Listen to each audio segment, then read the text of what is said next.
Photoshop provides us with a number of amazing retouching tools that we can use to fix photographs, remove blemishes, a lot of different options that we have. And in this video, we're going to take a look at what's available to us. First thing we're going to take a look at is the healing tools. And I love these tools. They are just amazing. I don't know how they do what they do, but we're going to go through them one at a time. The first tool that we're going to look at is the Spot Healing Brush tool. And I use this tool a lot actually. It's very simple. You select it. You can choose the brush size and the hardness. Typically I'll go with a very soft brush and maybe we'll boost the size up a little bit. And then let's say that we want to remove this little blemish here on the tomato. I can just simply paint over it and it's gone. Just really that simple. Same with, like, let's say we were cleaning up just these little dots, these little tiny blemishes on the different tomatoes here. You want to make sure that the area that you're painting in is large enough to remove the area. Essentially the way they work is it averages the pixels that are around the area that you're painting. For instance, if we come over here to this tomato and remove the split, if I just paint this in like so, you notice that it's pretty much gone. It does a pretty good job. You can go back and retouch certain areas if you like, but very powerful. Another great type of image that these tools work extremely well on is with retouching old photos. And I have a photo here. You can see it's in pretty rough shape. If I zoom in here a little bit. Now, obviously I can't sharpen the image, but you'll notice the cracks and even missing emulsion over here on the left. And these tools do a pretty amazing job at replacing that without a lot of effort. For instance, we have this scratch here. I can just simply paint over it and it fills it in. Same with, say we want to remove these scratches here on her dress. I think you'll agree that it does a pretty amazing job at figuring out what the area should be filled with once the scratch is removed. Now, one thing that I will caution you on whenever you're using these tools is that you want to not cross over dark to light boundaries, I found. Like, for instance, right here, if I come down across his shoulder starting in the dark area, it can sometimes skew the end result. Okay, so in this particular case, I may want to just retouch the dark area and then retouch this area of his shoulder here and then down through his shirt, and the average end result is usually better. Okay, so you want to pay attention to that. And usually I actually work with a smaller brush most of the time, maybe around 19 or 20. But even with a small brush, you can use it for larger areas. Okay, and you'll see that we have a number of choices. One is proximity match, which basically looks at the image that's nearby. Create texture is great if you're duplicating patterns. And then content aware, which is what we're using, is a newer feature with Photoshop, and it reads all of the existing pixels in the general area and then replaces that region accordingly. Now, there are a number of tools for healing certain areas here, but even with this spot healing brush, if we tackle a big area like this here, for instance, and just paint this all in, just this section of the tear, it actually does a pretty darn good job of filling it in, doesn't it? Come up here and do this section next. And it appears that it's averaging from this area. So we would probably need to use a different tool or fix some of the top section here first. And then come back and, yeah, there you go. So I don't know about you, but I think that that's pretty acceptable.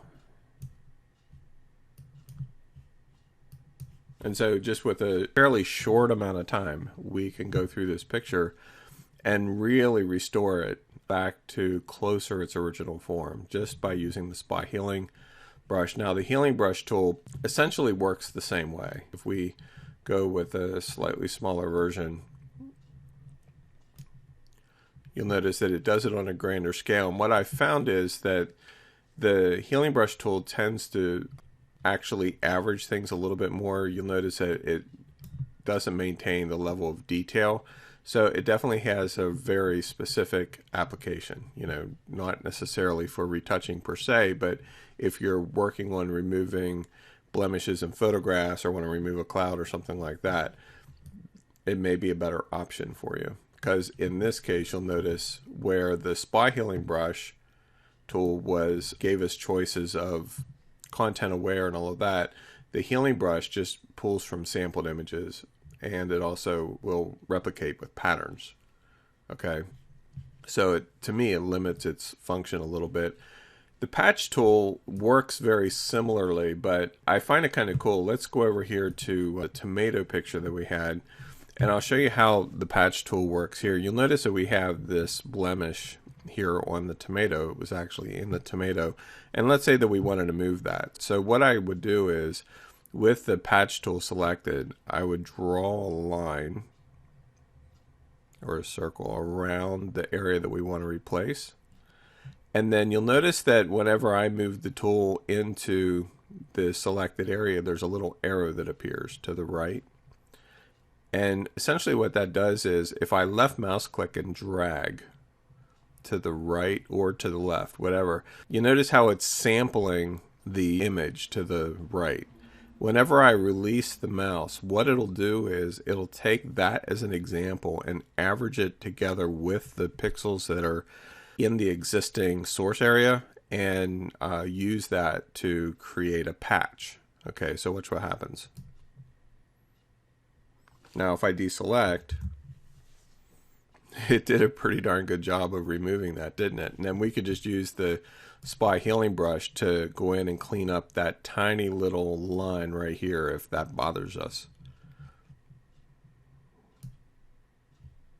So I can just go in and, actually I'd probably want to use a bigger brush, but you can see now that, you know, that spot is gone and the average person would never know that it was there. So it's an extremely powerful tool as well. And then the red eye tool is pretty straightforward. I'm not going to demonstrate that. It just simply removes red eye from photographs that were shot with a flash, and the process essentially works very similarly.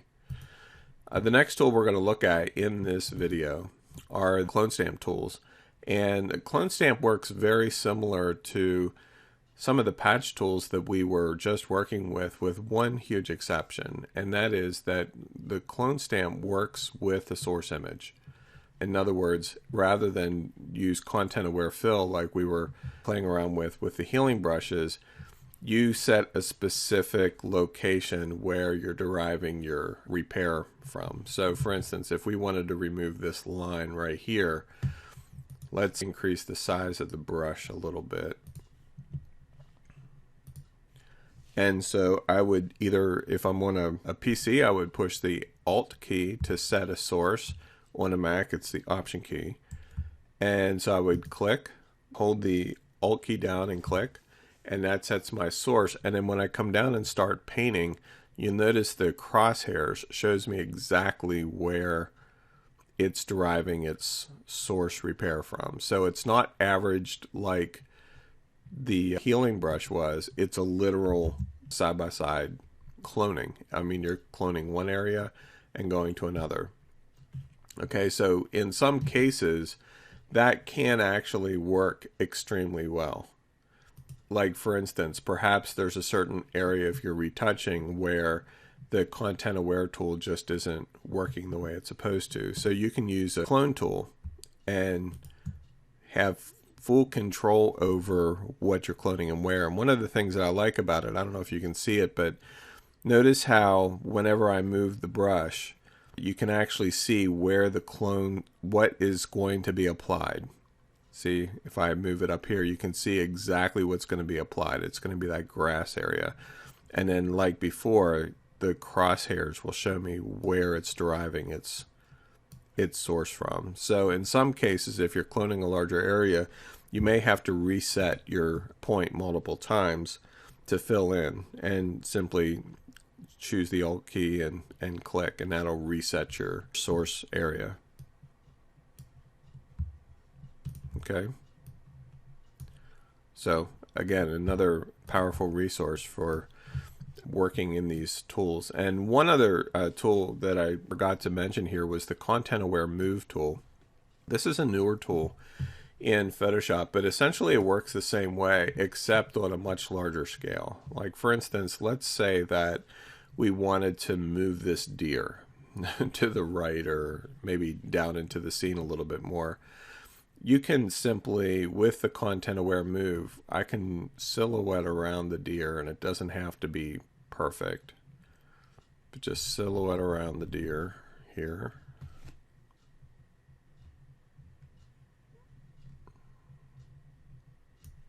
Okay, and if I move him to the right, you notice that his butt is still there. Let's move him down a little bit too.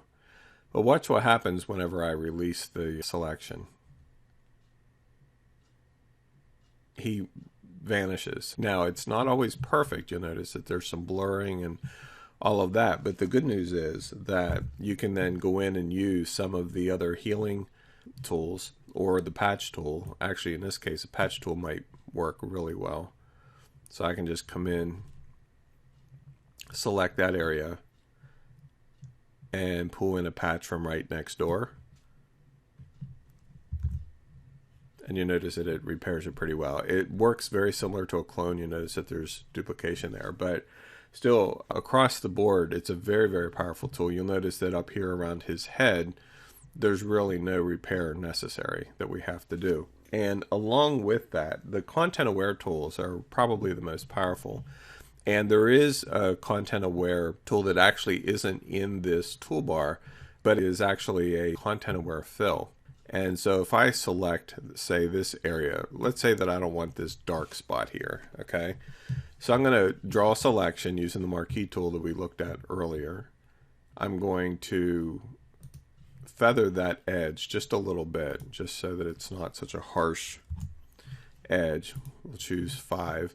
And then I'm going to come up to Edit, Fill, and choose Content Aware. Very often, and matter of fact, earlier we were looking at foreground color, but in this case we're going to choose Content Aware, and there's nothing else to do other than click OK.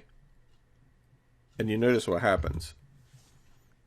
That dark spot is gone.